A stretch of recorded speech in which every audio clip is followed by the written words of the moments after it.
Good evening. It is Tuesday, April 4th, and welcome to the Positional Sports Talk Show Post, live streaming on Facebook Live, Twitch, and our Positional Sports Talk Show YouTube channel. We are a sports talk show made for the fans, from the perspective of fans, presented by lifelong sports fans. We'll provide our opinions and positions on the hottest topics in sports this evening. My name is Big Reg. I'm joined this evening by three of my partners in crime. What's going on, J3? How you feeling this evening? Big Reg, what's up? Professor J, since what's happening? What's good, J3? Yay. We got Sense in the building. What's going on, brother Sense? What's going on, fellas? J3, Big Reg, Cuzzo, Bro Cuz, ready to talk some sports. Let's get it. And of course, breaking down the knowledge is the professor. What's going on, Professor J? He's frozen. All right, well, Professor, you back with us, Professor J? Man, praise the Lord. Good to see y'all. Let's get it, y'all. Let's get it. Let's get it. And a shout out to our other two partners in crime, Big Ed and, of course, Jay Wills. We miss you, brothers. Keep doing what you're doing, handling your business. And when you can jump in, jump in.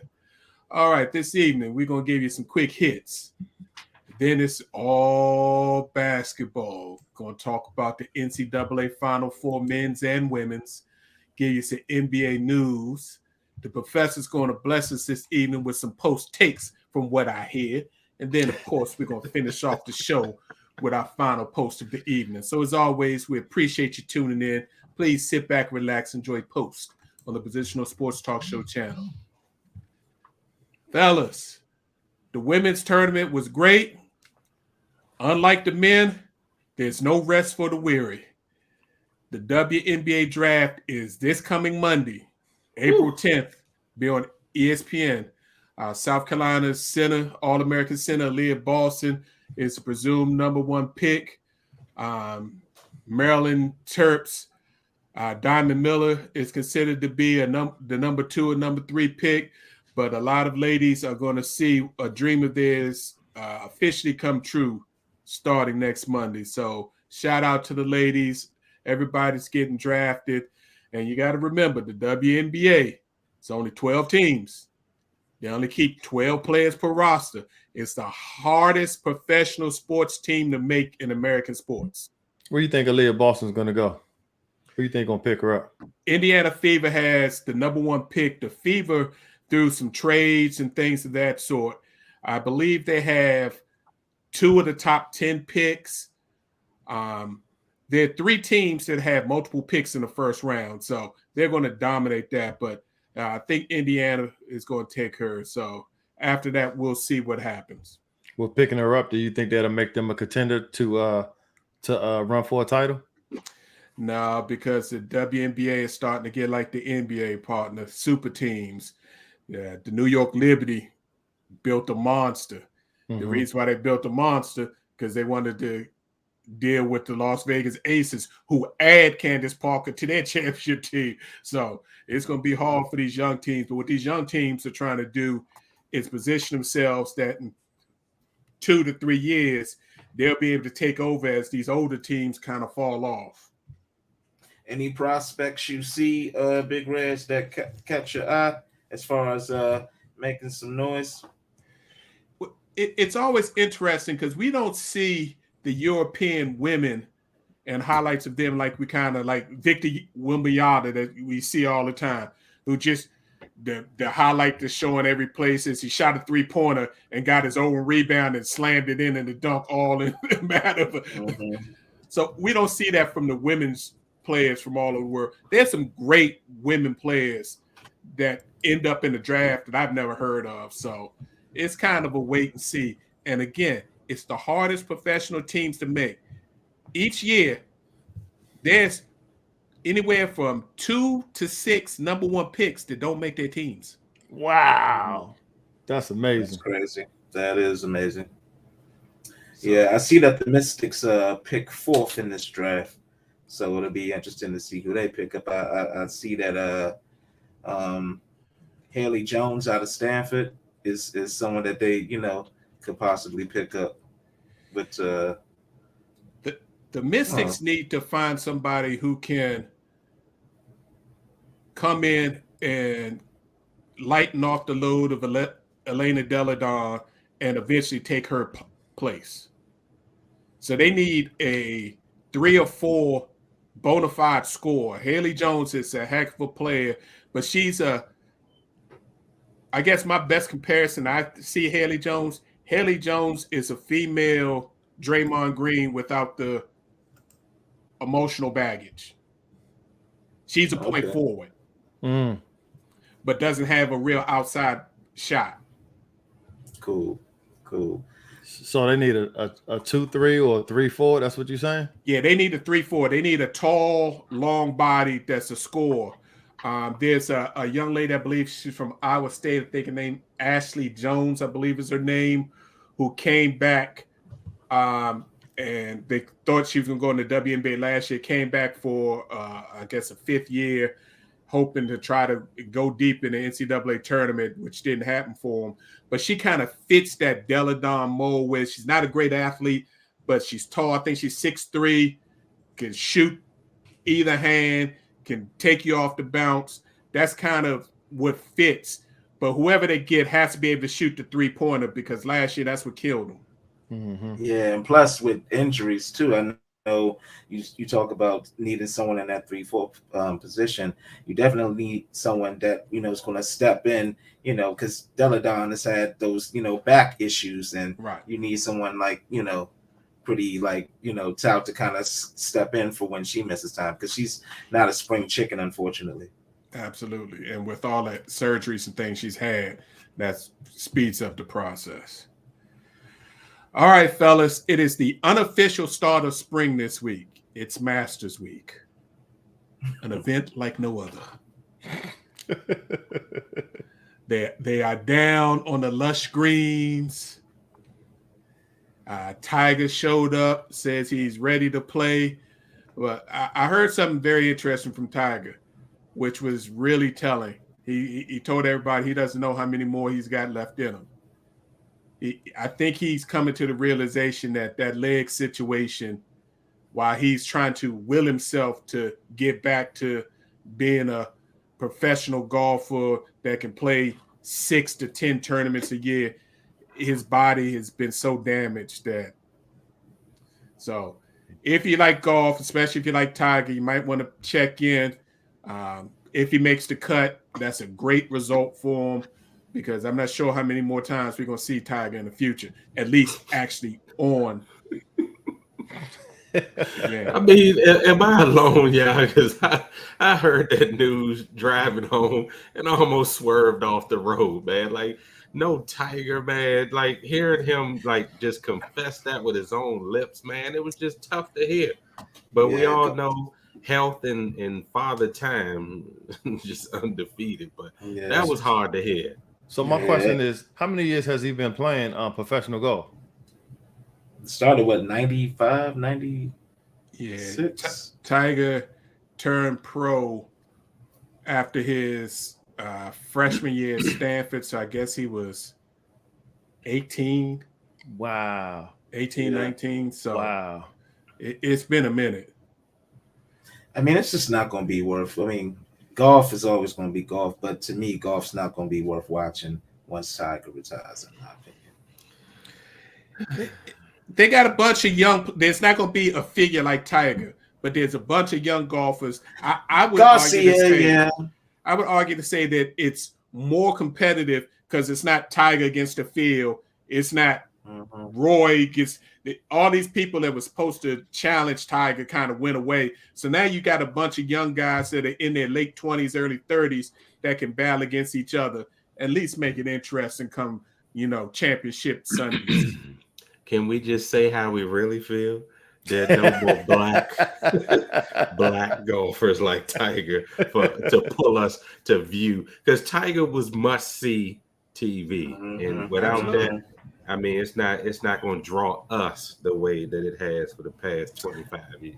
And truth be told, with Tiger, I'm sorry, Big Rich, with Tiger, like in the mix, it raised golf viewership, like, to new heights because everyone was, watching, pulling for Tiger. So, when the inevitable happened, Right. Both. So, Both. yeah. So when the inevitable happens, it's just going to kind of send it like, plummeting back down. They said the But- same thing about Arnold. Then Jack popped up. They said the same thing about Jack. It was a little lull in there, but then Tiger popped up. Somebody's going to pop up that's going to get the attention of the world. It won't be on, I don't think it'll ever be on that level because it was new, something that had never been done to that level. And quite frankly, if Tiger's personal life situation would have been a better shape after his father's passing, which I think was a big catalyst for a lot of things that transpired in his life that nobody really wants to deal with, Tiger would have had every record. But once his dad left, which was kind of his world compass, he kind of went out on his thing. Yeah, you're right, Charlie. Charlie looked like he got a game, so it's in the blood. So we will see. I was getting ready to say, so if Tiger's not going to be on the field, who's going to step up next? Who are we, or how are we grooming the next wave of golfers to play the sport? Well, there are a lot of golfers that are coming from areas that normally don't come for. You got the HBCUs. Mm-hmm. You got people like Steph Curry and all that are going out spending money, putting money behind HBCU golf programs. Yeah. You've got Tiger's Foundation, who's been building kids for decades. Nobody's really popped, but who knows? Maybe after he retires, we might have that person that pops that came from Tiger's Foundation. So somebody will come. We just don't know. Mm-hmm. Yeah, and not saying that golf is not popular, because I see a lot of people in my age group and in the different demographics getting into golf now more, and I mean hip hop artists too getting into golf. So absolutely. Not saying it's not going to be any more popular. I'm just talking about on a national stage, like someone needs to step in and fill that void that Tiger's going to leave inevitably. Understood. We got to mention that the DC Defenders, the local team here, lost their first game of the season. They lost 37-36, and they lost to the previous winless Orlando Guardians. A classic example in sports where you look past your opponent, you listen to the media talk about how great you are, and don't prepare for it.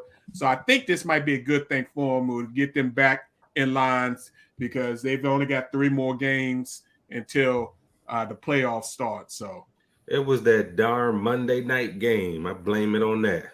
The lights got bright. Yeah, it got bright. They didn't prepare for one of the sorriest teams in the league, and they just got bit. So yeah, you're right, Big Reg. I think them resting on their laurels now, it woke them up, and they'll handle business.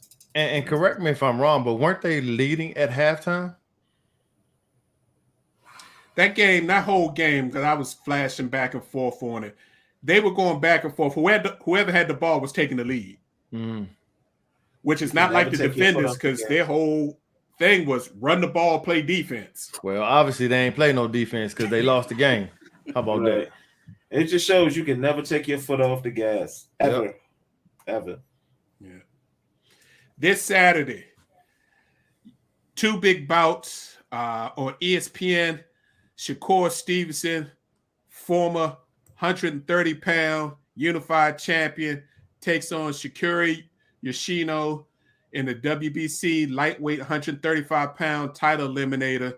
This is Shakira's second fight at the 135-pound limit. A win could set up a title match against the winner of the David Haney versus Vasily Lomachenko fight, which is next month, which is for the undisputed lightweight championship of the world. That's the one I'm waiting on. Now, there might be a little fly in the ointment. If Lomachenko wins, I definitely think we'll see Stevenson against Lomachenko. I don't think Lomachenko's going to win. Haney wins. Haney's been talking about moving up because he's been at 135 for a while, and I think his body has matured. He's starting to get them man bones on him. So I think he may move up to 140. So even if it happens at 140, then you can still have Stevenson Lomachenko for the vacant undisputed title. So we should have a good fight this fall at 135 with fighters who want to fight. If it happens, exactly. These fighters want to fight. So that should happen as long as nobody gets hurt. Let's And then, not forget the 22nd. Yeah. I'm sorry, go ahead. The 22nd, Tank and Garcia. I know you're saying I believe it when I see it. It's being promoted. It's happening on the 22nd, so that's what I'm going by. But Tank ain't gonna be in jail. I'm in court. Nah, it's court case. It's court date is the next week. Not his court date. His sentencing date is the next week. And then on Showtime, you got what they call the Stifle Tower. Sebastian Fedor defends his WBC interim junior middleweight title on Showtime. If he wins, that possibly sets up a match between him and the undisputed junior middleweight champion, Jermell Charlo. So, two good fights. Fellas, did y'all hear the big news in the world of sports entertainment? Which one? right, Yes. Yes. The WWE is merging with the UFC. At least that's how they're painting it. Basically, the UFC is buying the WWE. Wow, that's huge.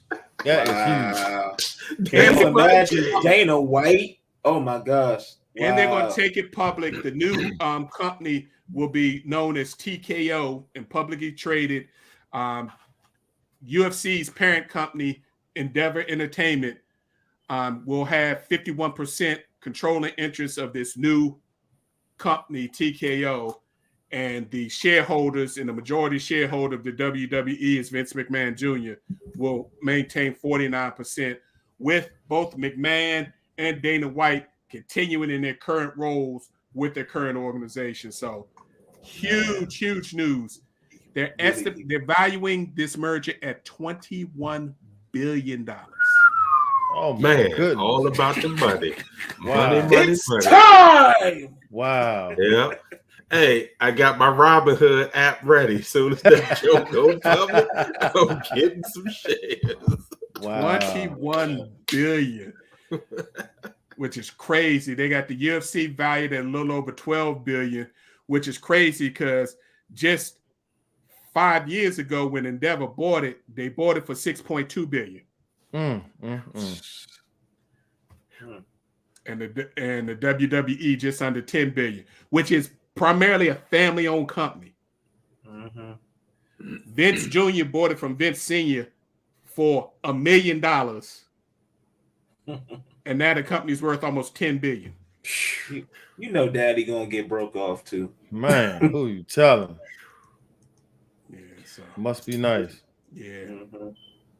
It's gonna be interesting to see what happens to the WWE when you got a board of directors and things of that sort, how if they're gonna meddle with what's been successful for all these decades, or they're gonna let McMahon and the new president that they've had for a couple of years continue to run it. So it'll be very interesting.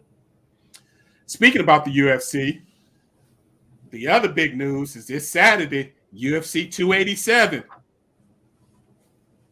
is Israel Adesanya going to lose to this man 3 times in a row?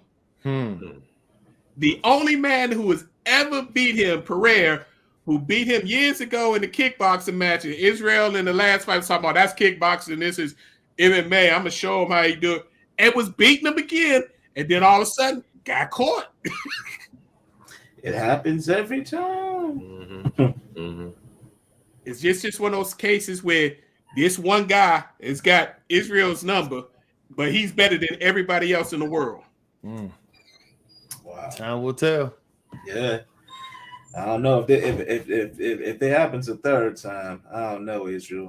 I think Israel got this one. I think he got this one. Yeah, he was my second favorite wrestler behind Johnny Bones Jones. Right. So I hope so. Because if you keep losing to the same guy, that's got to mess with you up here. And you can't be the same. He might as well come out the Bob Marley Redemption song. Get that thing over with. The co-main event features Gilbert Burns, another big banger, against Jorge Masvidal, and there's been rumors stating that if Masvidal loses to Burns, he's thinking about retiring. He's already started a promotion company that does lower level MMA events. So Masvidal is done. Fellas, I always tell y'all, in combat sports, once you start talking about retirement, it's over. Oh, yeah. Oh, yeah. You already checked out. Yeah. My point exactly, J3. Yeah, your mind is already gone, so your body's going to follow. And lastly, we got to keep shouting out them Boston Bruins. They remain on pace to break the NHL single season record of 62 and a points record of 132. They got 5 games left. Over the weekend, they got their 60th win of the season. So they got to only win 2 more games out of 5 to tie, 3 games out of 5 to break the record.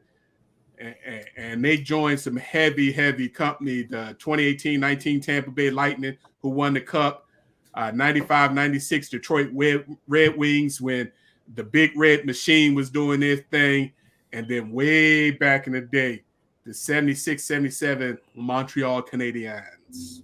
I'm just mad that the Capitals ain't going to be in the playoffs, man. That just sucks. Hey, you got to play to win, bro. Can't play soft. Anybody but the Bruins, man. Damn. Yeah. Nobody expected that. They didn't even expect this, so. Still, yeah. Can't take it from them. Nope, not at all. All right, so let's get into this Final Four, fellas. Let's. Men's Final Four. San Diego State, FAU. If y'all saw that game, FAU gave that game away. Yep. Sure did. Yep. They end up losing 72-71 on a game-winning shot by Lamont Butler. But FAU was up by, I think, 11 points in the second half. 14. Thank you. Had the game won and then started, like anything else, if you ain't used to winning on a big stage, you start getting tight. Things that you were doing and flowing earlier with, you start losing the ball, short arming shots. But you know what? You technically got to blame the coach for that loss because, as we just stated, they were up 14 points. They would get the ball, go down half court. There was at least 20 seconds left on the shot clock, and they were shooting the ball up. I'm like, what are you doing? Y'all not running no plays. You're just throwing the ball up there, and then you're going down court trying to play defense. They should have controlled that second half to where that game wouldn't have been close at all. That coach let the players play, and as you can see, that's what happened. They lost. Yeah, but you know what, though, fellas? They just would have been playing just to get in the game to be runner up because UConn was not. They were on a mission, man. UConn was on. Shout out to Coach Dan Hurley, the third member of the Hurley family that people never talked about. The way he had got that UConn team rolling, fellas. Do y'all realize this whole season, UConn didn't lose to anybody outside of the Big East? Not only did they go undefeated for everybody outside the Big East, they beat everybody by double digits. Man, can we say Big East basketball is back? Yes. So UConn, when they played San Diego State, okay, we all knew it was going to be a blowout, right? San Diego State, again, they had no game plan for UConn. UConn was out muscling them, out rebounding them. They were taking shots inside and out, and San Diego State had no answer for it. Yeah, they couldn't shoot threes either. UConn shut that down. It's like they pretty much showed that they really weren't supposed to be there. San Diego State. I can't say that. I just think UConn was a lot better than anybody gave credit to. They had that slump in the Big East season where they lost like 6 out of 8. And when you playing a team over and over again and they know your tendencies, they can kind of game plan better. And you have a couple of off shoot nights, it can happen. But the defense that UConn played throughout this tournament was crazy. They literally, by the end of the first half, had figured out the other team and basically slowed or shut their offense almost completely off. And by the second half, when they made their adjustments, it was over. It was over. Yeah. I don't know. I think you still went. Now I was gonna say, and you know what? They didn't even play their best offensive game because by halftime they should have been up by 22, and then in the second half they really didn't put the pedal to the metal. They really could have blown them out, and this wouldn't even have been a competitive game. Agreed. Yeah, I agree. hear that. Yeah, that's just you should come with a certain moxie, a certain fire, regardless of if people think you're overmatched. I just think San Diego State should have came with some more. I think San They Diego gave all they had. I think They San gave all Diego. they had to get to the finals. Right. That's what I was That going to was the say. problem. They beat Alabama, and that was a shock to them. And after that, it was like too much. I think that what they had to do on Saturday to beat FAU took everything they had in their tank. And by the time Monday came, they wasn't able to get back up to get to that level, and UConn wasn't having it. So, I mean, go ahead. The better team won. I mean, I will definitely say that. This was definitely an uncanny Final Four because but as previous all Final Fours have been at some point or another. We never would have expected George Mason to get into a Final Four, so I get it. But yeah, this is kind of like the blue bloods. The only blue blood that remained was UConn, and they ended up winning. So shout out to them. Yeah, and you gotta give them credit. 5th title in 24 years. 24 years, more than anybody else. They got as many titles as Duke has got throughout the whole Krzyzewski period. So that's strong. So yeah, really strong. Shout out to them. That is great work. Also got to give a little special shout out, Jordan Hawkins, local kid, Gaithersburg own, DeMatha Stag alum. Shout out to them Stag. Knew that was coming. And happens to his cousin, right? Won the national championship the day before. So. She had posted on Twitter to him like, "Oh yeah, this year's cookout going to be lit." Yeah, that's awesome. So let's talk about these women. Woo, we got to talk about the Final Four, man. Great basketball. Great basketball. The year caught up to South Carolina trying to be perfect. Shout out to Iowa. More importantly, shout out to Caitlin Clark, who dropped 41 points and 6 rebounds and 8 assists against South Carolina. But it looked, for the first time I've seen all year, Dawn Staley got outcoached in that game. Agreed. Yeah, Iowa played a different brand of basketball than they played all year. And the reason why I know, because y'all know I'm a Lady Terp fan and follow the Terps who are in the Big Ten with Iowa. I saw Iowa beat the Terps by 15, and then I saw the Terps beat Iowa by 27. So their normal style of play is methodical. Caitlin will push it every now and then, but she pushing it to shoot her 3. All 5 players from the beginning of that South Carolina game were sprinting the court, outrunning South Carolina. And South Carolina didn't know what was going on, getting easy layups and easy buckets. And they seemed to didn't understand that the big center, Monica Cesano, doesn't dribble a ball when they pass the ball to her. It's like she would get the ball and they would just have their hand. You got to be ready to block her shot because soon as she get the ball, she's shooting the ball. Right. She ain't dribbling. Up until the final game, she had 2 dribbles all tournament. Wow. That's amazing. Somebody ain't do their homework. Yeah. That's what that sounds like. So South Carolina, great year. But again, I think that pressure finally got to them. They missed a ton of layups. And then one of the best defensive teams in the country, you can't allow Caitlin Clark to drop 41 on you after she just dropped 41 in the Elite Eight. I think Jerome said it best, man. I think they were looking towards the championship and they weren't even considering playing Iowa, which I don't understand because you're right.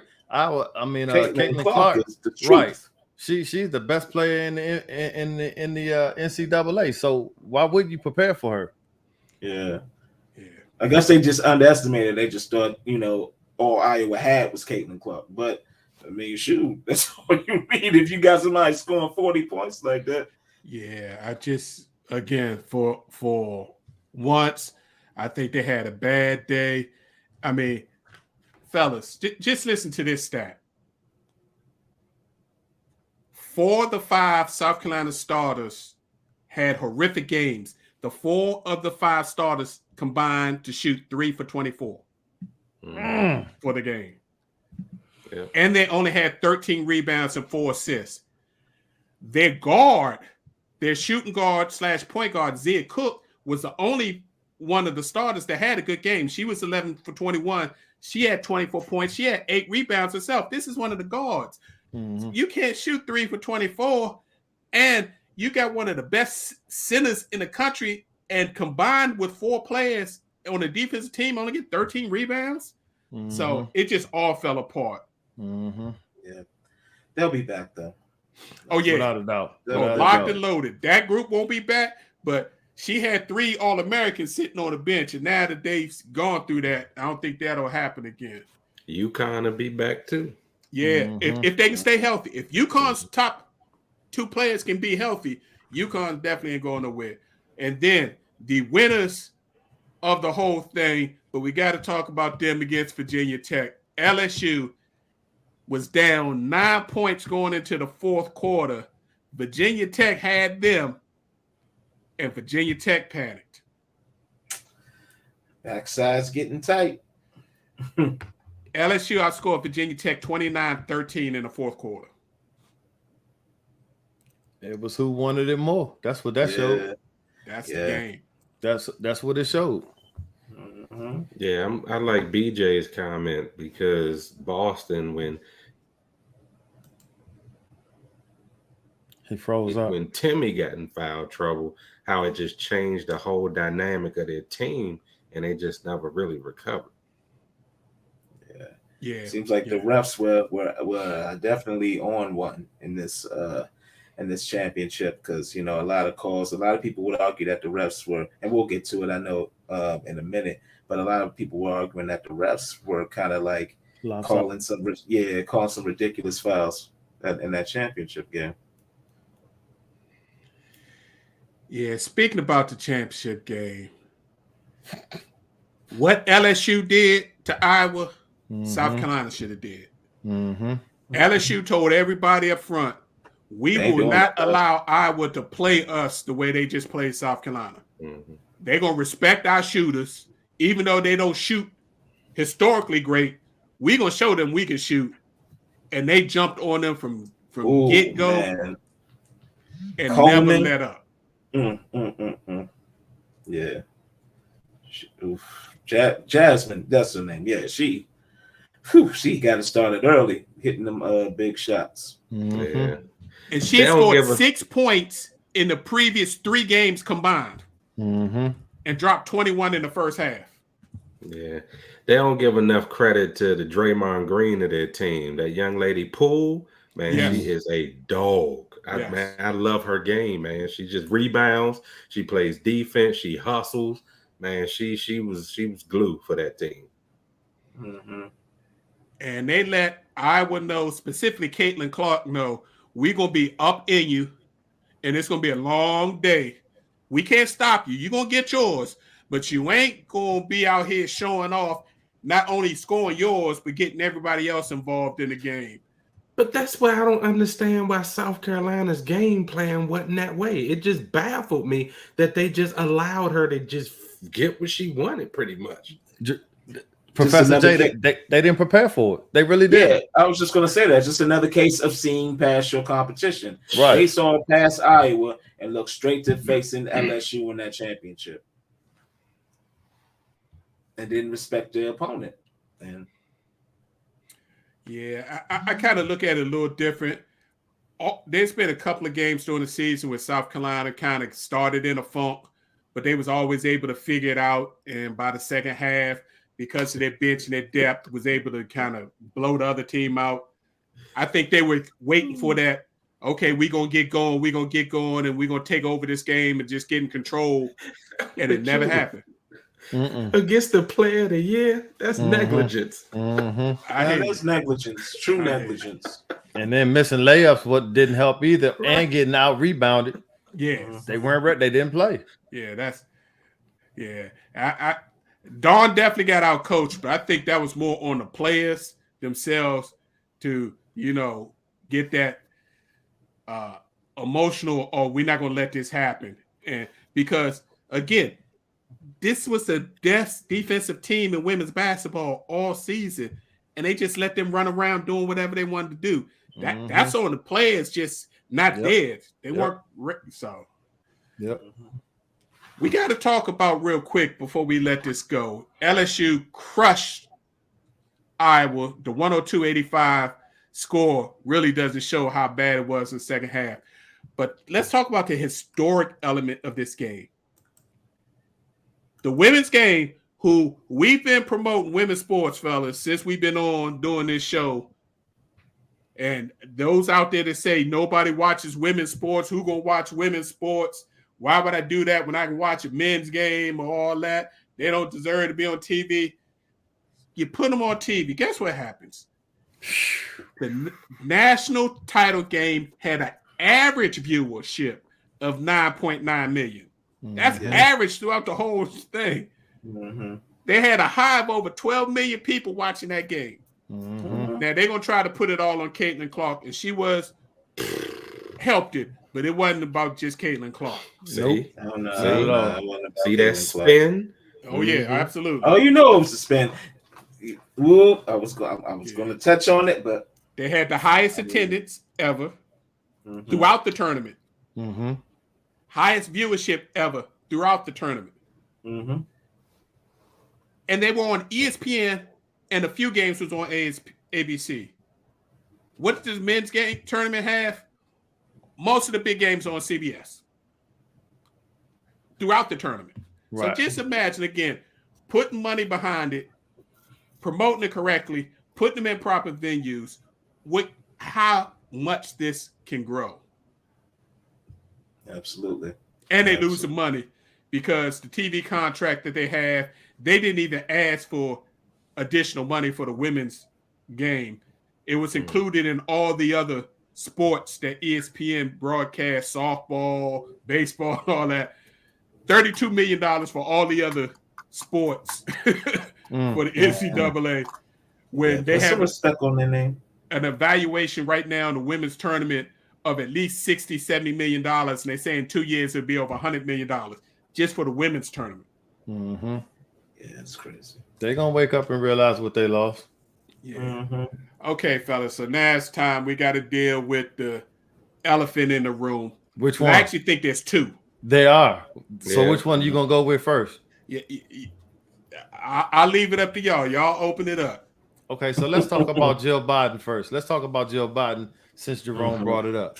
Why is the president going to invite the losing team to the White House? Now, I will say, okay, so hold on.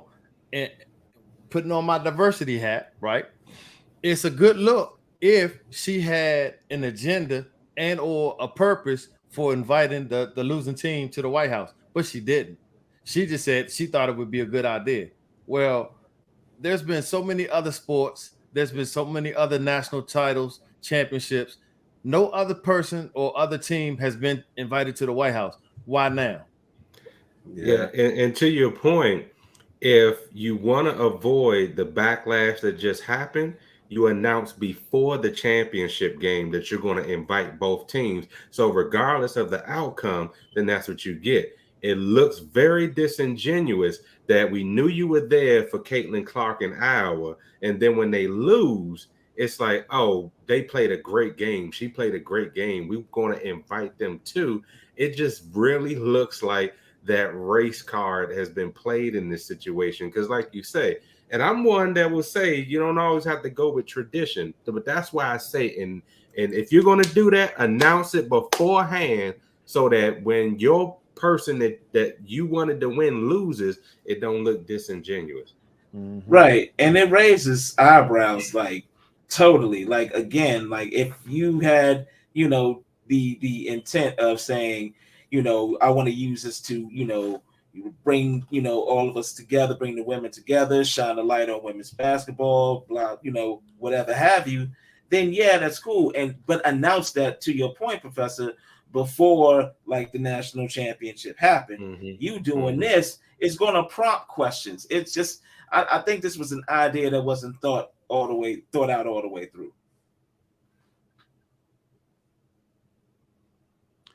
The answer to your question is yes. Yeah. People turned in to see, not you, Sis. I'm speaking to Mr. Marshall there. The answer is yes.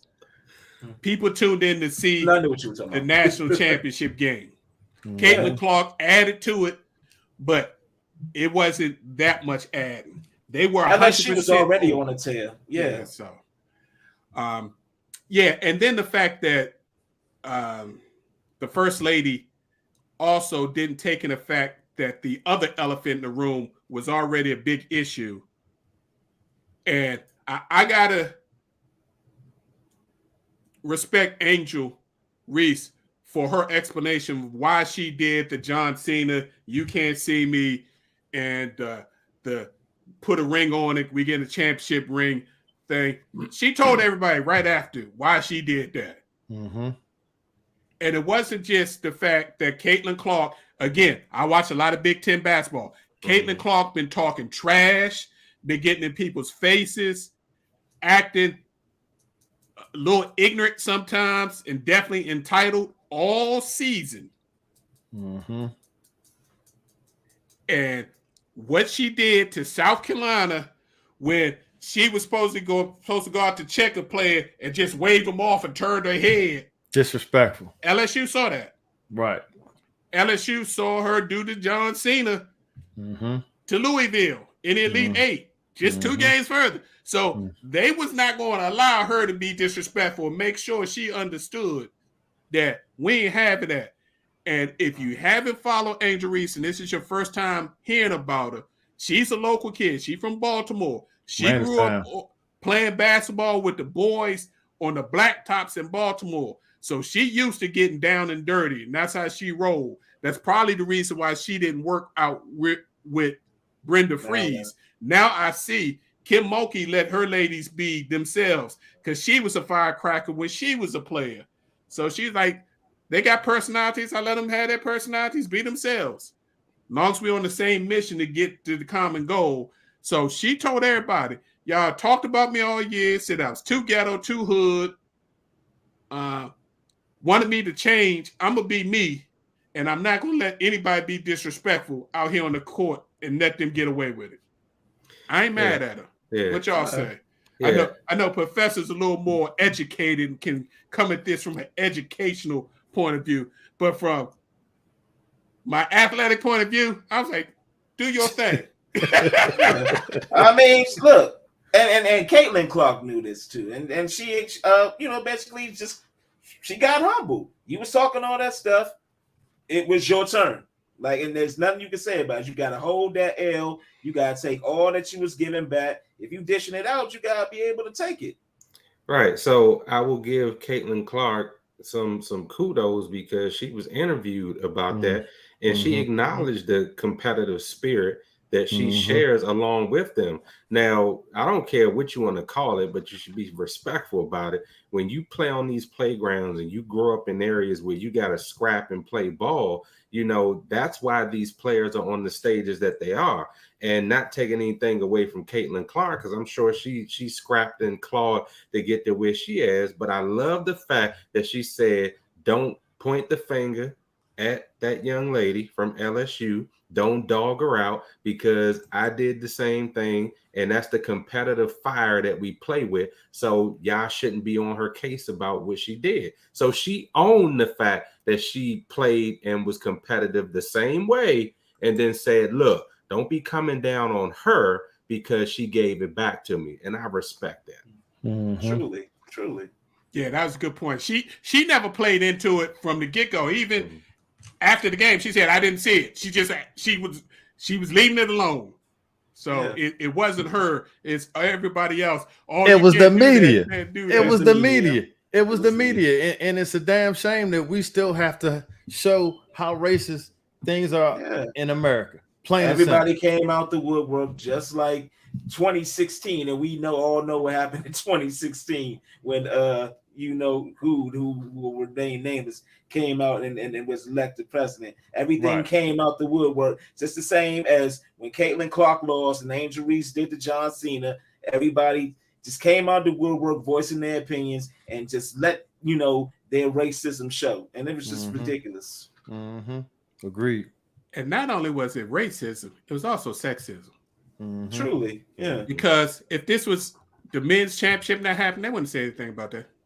You calling the college kid a POS? Like, who does that? Yeah. If that, I mean, how many times y'all see in a game now where they dunk on a player and turn around in their face and talk about, I just put it on your head. Come on now. Look at Pat Bev and Austin Reeves, the whole too small thing. Like, it happens. So the men's game, they can do it all the time. You never hear Pete, but because it's the women's game, you can't do that. So it's a bunch of malarkey. All right, so early looks, they've got UConn being put in as a favorite to repeat next year. Of course, that usually happens. And in the women's bracket, they got South Carolina looking like that, but they also got UConn and LSU doing a thing. And before we get off LSU, shout out to Kim Mulkey. Yeah. She built a program from nothing at Baylor, won 3 national titles. And to tell you how bad Kim Mulkey is, Kim Mulkey won a national title, Louisiana Tech as a player, lead point guard. Won a gold medal for the U.S. as a point guard after that. Won a national championship as assistant coach for Louisiana Tech before she got her first head coaching job. And then went to Baylor, who had no program and built that from the dirt. Won 3 national championships. Comes back home to Louisiana to LSU. They gave her a big bag. So she couldn't say no. It takes a 9-win team 2 years later, wins the national championship. And she did it with 9 new players this year.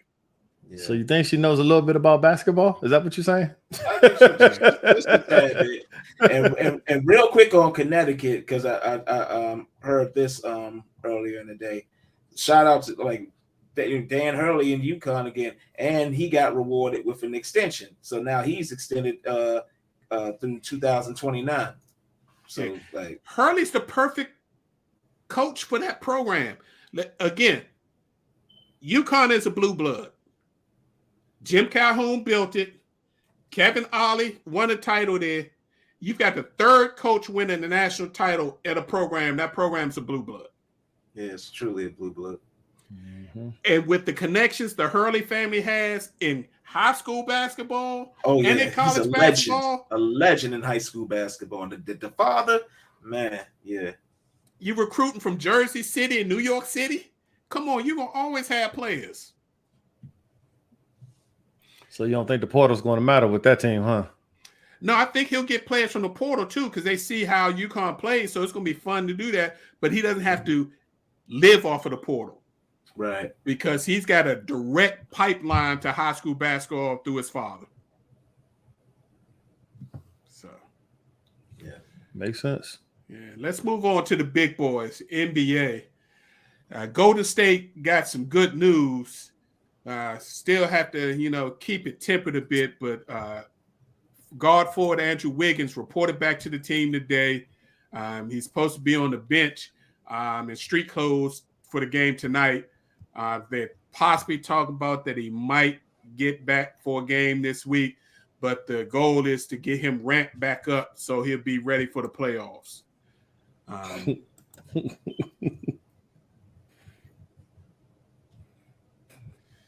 Again, my answer is they tuned in to see the women's national championship. And the ratings would have been even better if it was South Carolina and LSU. And okay, let's be real.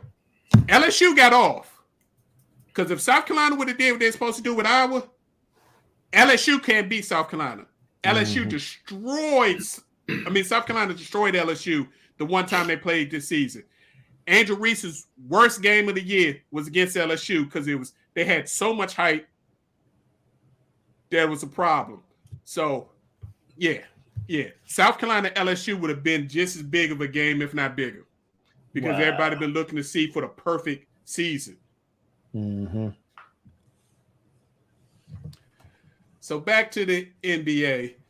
Again, Golden State Warriors look like they're getting whole again. This is the last week of the fellas. This is the last week of the regular season. Imagine that. 4 games left. Man. Some teams only have 3 games left. So enjoy this last week of regular basketball, and it's a whole bunch of very, very serious storylines this last week where a lot of these games really are important to a lot of teams. The play-in tournament starts next Wednesday, April 12th through the 14th. Just to talk about the play-in, right now in the Eastern Conference, holding the 6th seed is the Brooklyn Nets. They've got a 2-game lead over the Heat for the 7th seed. Miami? Yeah.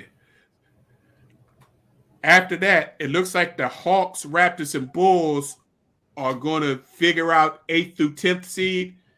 The Wizards and Pacers, if the Bulls win a game or the Wizards or Pacers lose a game, then they're out. So it looks like the East is going to end up with the Bulls, Raptors, Hawks, and most likely the Heat playing in the play-in tournament next week. And the Nets, unless they just fall apart this week, are going to still end up in the 6th seed right in the playoffs and don't have to worry about that, even after getting rid of KD, even after getting rid of Kyrie, and having a player, Ben Simmons, who ain't played real basketball in 2 years. He was just a seat filler.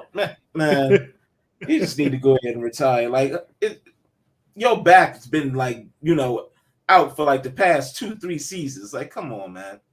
Yeah, he ain't walking away from all that money. He ain't But walking away from all that money. But talking about Brooklyn, I just want to say something about Brooklyn real quick. They're a sneaky team. Like, I keep telling you, like, with the addition of Bridges and Cam Johnson, along with what they already had in Patty Mills, Seth Curry, all them boys. They look for them to make some moves. Like, I could definitely see them doing some things in these playoffs. Yeah, that's going to be an interesting series because right now it looks like it's pretty solid that they're going to end up matching up against the 76ers in the first round. That young team they don't have anybody who can check Embiid, which is going to be a problem. But if they make Embiid run, I don't think they beat the Sixers, but that could cause the Sixers problems in the second round. Right. What about the Cavaliers? What do you think they're going to do in the playoffs? Right now, the Cavaliers are sitting firmly in the 4th spot. I think they finished there. They're 3 games ahead of the Knicks. So all they got to do is win 1 game, and they got the 4th locked down. And they're 2.5 games behind the 76ers, so I don't think they're going to catch them. So you're going to have a Cavs-Knicks first-round playoff, and that should be real interesting. Oh, real interesting. Do you see the Cavs beating them in 4 games? No. It's possible. It's going to go probably 6. It's going to go probably 6. Because, I mean, you can't count out the Knicks and who they've added in Jalen Brunson and that. All right. I don't think they're going to sweep them, no. No, they're not going to get swept. The Knicks do fight. They do fight. Yeah, they do scrap. They are scrappy, and they do play defense. So, and that's going to be a personal game because Donovan Mitchell was supposed to have been a Knick. And then they played around at the last minute. He ended up in Cleveland. So the Knicks can't lose to Cleveland. Because the Knicks lose to Cleveland, man, they got a big problem. The media gonna be all. Well, they got a big problem because they're not gonna beat them in the series, but they're not gonna get swept. Yeah. Professor, you think your Bucks are gonna hold on to that 2-game lead in the Celtics? Because being the number 1 seed and being the number 2 seed is significantly different in the Eastern Conference. Because basically you're going to avoid having to deal with the 76ers in the second round. And your second round opponent as the number 1 seed most likely is going to be the winner of the Knicks Cavs series. Yeah, but are the 76ers really going to be a threat if Embiid is still hurt?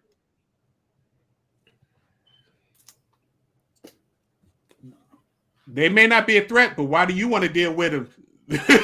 Let the Celtics deal with them. Mm-hmm. True that. So what you say? You think they're gonna hold on to that first spot, Professor? Of course. Yeah.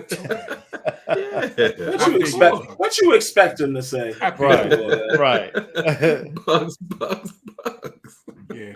Over in the Western Conference, even though the Nuggets have been struggling and Jokic has been taking some games off, he's dealing with a mild foot issue. Yeah, that's a problem with big men and feet. The feet. But they got a 3-game lead over Memphis for second, so they're gonna win. They're gonna get the number 1 seed, so that's easy. Memphis has got a 2-game lead over the Kings for second place. I don't see the Kings running off 4 straight and putting pressure on Memphis. So I think 1, 2, 3 seeds are pretty solid, and it looks like the Suns, as long as KD can stay upright, are locked into that 4th seed. They are 5-0 in games KD play. It's just scary. How long is KD gonna play? That's scary. That is scary. But all the fun in the West is from 5th on down. The Clippers and Golden State Warriors got the same record. So right now they're in 5th and 6th. The Lakers are currently a half game back in 7th. Who? The Pelicans, you know who? Pelicans are a half game back as well. Put some respect on our name. Come on now. And even the Timberwolves are only 2 games out of 6. So it's going to be real interesting to see how the West is going to end up in the seeding. Because you want to be the best seed, I think, is that 6th seed, because the 6th seed gets to pay inexperienced Sacramento Kings. And that's what Brian Windhorst alluded to earlier when I was tuning in the first take. Everybody's kind of like going to be playing.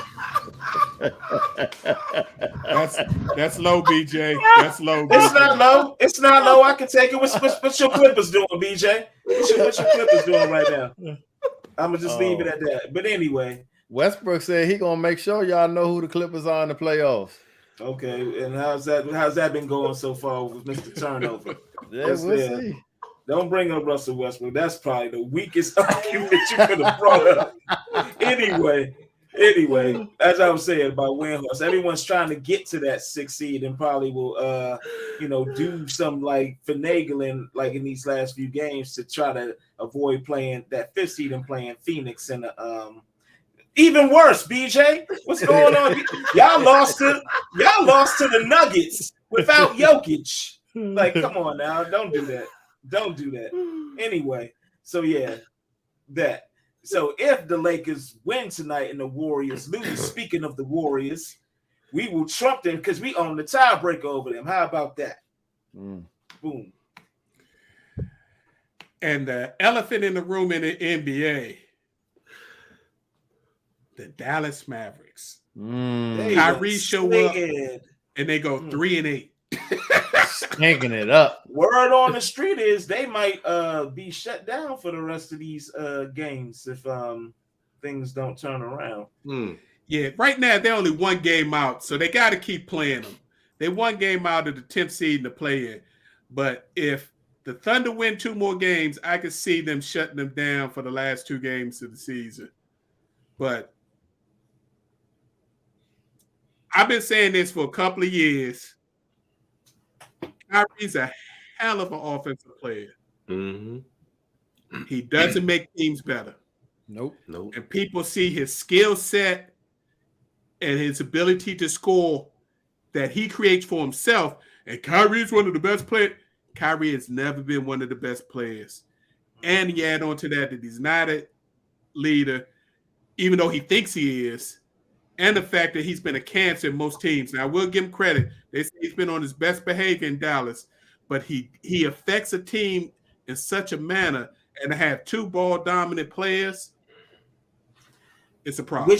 Which leads me to ask, like, did we really think this was going to work out? It's the same equivalent of when Russ joined the Lakers. You got 2 people who demand the ball. It wasn't going to work out from jump. It wasn't going to work out with Dallas from jump. You got 2 ball dominant people. Luka wasn't going to let that rock go for Kyrie. And like their record playing together is not that great. Yeah. He should have never left LeBron. Should have never left LeBron. And I think he was trying to work his way back to LeBron. But guess what happened on the way to that situation? D'Angelo Russell. No. D'Angelo Russell isn't the issue because they can still move him. Who's that other person that came out of the woodwork ain't nobody hear about for your Lakers? Brandon Ingram? No. Dennis Schroeder? No. He happens to be Caucasian. Oh, Austin Reeves. Austin Reeves has become the number 3 player. So they don't need a ball dominant scorer when they can have somebody who can score in the flow of the game and play defense and is taller and is trying to prove themselves. So, I think that Lakers situation is sealed. It's done. Yeah, LA said they good. Yeah, so it'll be interesting. So, again, enjoy the last week of the NBA. You're going to have some great games where teams got to win to stay out of that play-in, or in the case of, like, the Mavericks, trying to get into the play-in. So it should be fun. Professor, it's been a minute. I heard you got some special takes of something that happened over the weekend. So why don't you hit us? I sure do. So I apologize to y'all if the internet is a little spotty. I tried to upgrade to the new Verizon things and they giving me problems. But anyway, here we go. So we are back once again for the post takes. And if y'all haven't heard, this past weekend was WrestleMania 39. The Worldwide Entertainment Goes Hollywood was one of the biggest ever. Now, let's be clear. It is not the talent that brings the viewers in. It's the marketing and the scripts created. The machine of the WWE is unmatched. The talent was much better 30 years ago, 20 years ago, even 10 years ago. You know the names: Hogan, Flair, Iron Sheik, The Horsemen, Road Warriors, Ultimate Warrior, Sting, Junkyard Dog, Jake the Snake, Goldberg, Rock, Savage, Stone Cold, and the list goes on. The characters of today aren't real champions, but the show and the choreography is much better than it's ever been. I would contend that WWE went Hollywood many years ago when wrestlers started making movies that actually made money, eventually creating a much larger life for themselves. There is a reason that the WWE became the behemoth that was able to broker a larger-than-life deal that brings in another worldwide leader in the UFC. The stadiums are packed because the WWE and UFC always delivers for the fans. Take some notes, boxing. The planning and marketing took a huge page from the Final Four college basketball. This was a 2-day event where fans in attendance were treated to a weekend extravaganza in one of the best places to be this time of year. The McMahon family has done its due diligence for 3 generations. Vince has proven to be the brainchild behind the operation that his father began. Now Vince's kids are at the helm of a thriving business. Together, they have monopolized the wrestling entertainment game. They literally buy up any other wrestling company that would have a hint of being close competition to them. Here's some highlights from WrestleMania 39. WrestleMania 39 delivered a terrible beef between father and son, Rey Mysterio versus his son, Dominic. It was great to see father whipping his son and teaching him a lesson that he should have gotten 20 years ago. Flair made an entrance into the ring. Charlotte Flair, that is. The women's champ and daughter of Ric Flair had an electric match against my favorite, Rhea Ripley. A hard-fought match that ended with Rhea Ripley knocking Flair out cold and delivering a devastating power slam off the second rope.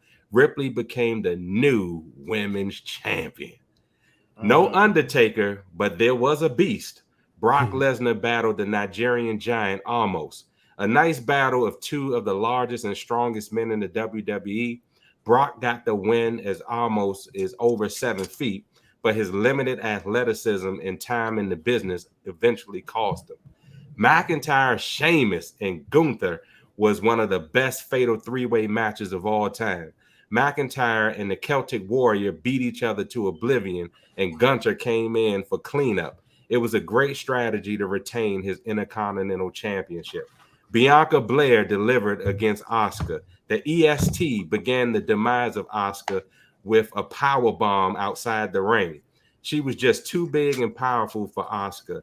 It was not even close. Belair retained the Raw Women's Championship with a KOD after countering the submission move by Asuka. Edge and Finn Balor was a throwback grudge match with cage, tables, and ladders.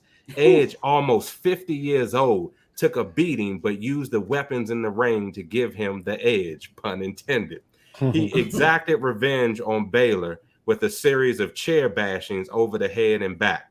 This match and victory looked like the culminating close to a Hall of Fame career. Shout out to Edge. Roman Reigns and Cody Rhodes were the headliners. With the Bloodline losing the tag team titles this weekend, Roman had the weight of the family on his back.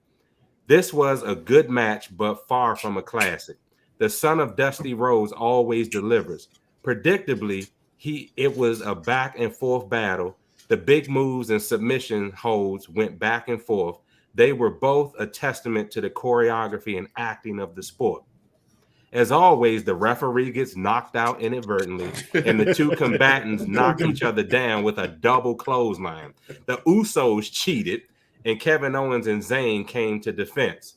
So the main event continues, but not for long. The ref is distracted by Paul Heyman, and Solo throat chops Rhodes, and Roman Reigns spears him and then pins him to retain his title.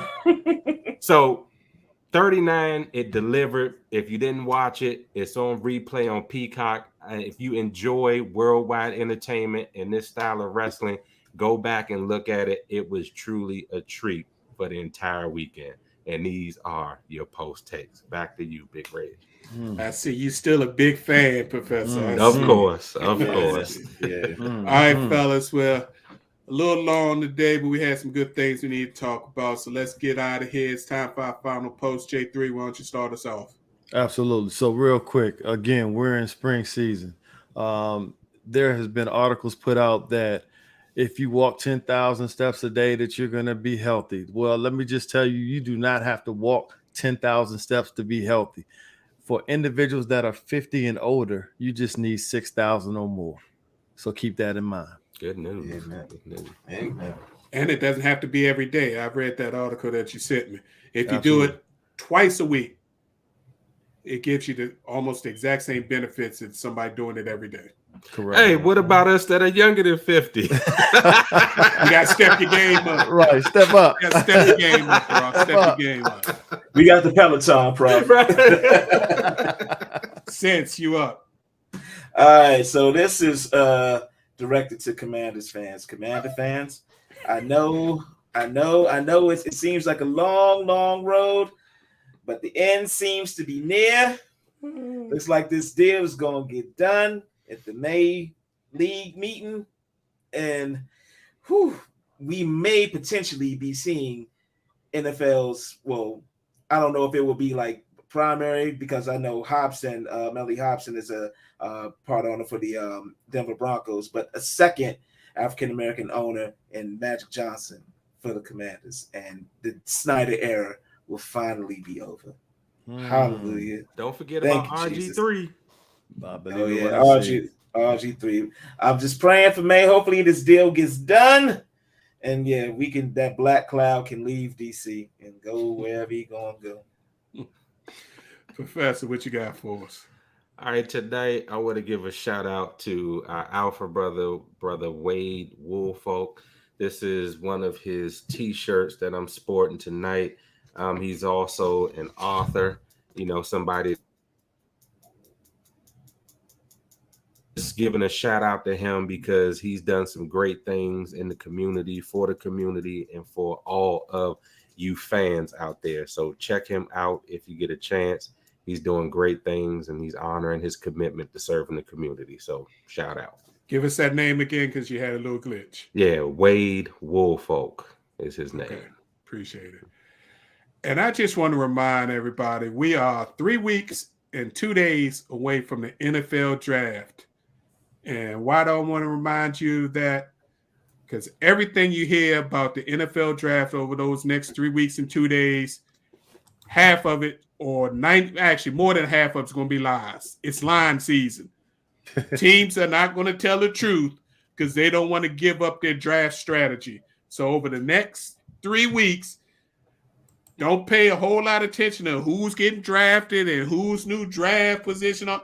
They don't know. So just relax, rest yourself, and we'll all find out together 3 weeks from now on Thursday when the NFL draft actually happens, whether it's going to be Bryce Young for the Carolina Panthers, or they're going to draft Ohio State guy, or they're going to draft the Florida guy. Just relax. Nobody's Sick going of to tell you the Aaron truth Rodgers, right too. Sick of Aaron Rodgers. And the Aaron Rodgers thing ain't going to happen until after June, so relax on that too, because it's better for Green Bay to wait till June. So relax. You don't think he's going to try to hijack the draft? Because that's the kind of ego he had. You know he is. All right. Again, we'd like to thank you all for tuning in and listening. We appreciate your time and opportunity to share our positions on sports with you. We're here each and every Tuesday, 8 p.m. for the live show. If for some reason you can't catch the live show, you can also download this show and our previous shows via our Facebook and YouTube channels. Or you can listen to our shows on your favorite podcasting platform. Just please put in Positions on Sports Talk Show when you search.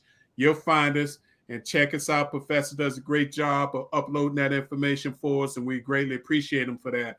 If you want to hit us up, you can hit us up at Facebook at Positions on Sports, Twitter's at Position on SBO1. We love to hear from you, and as always, stay safe. See you next week.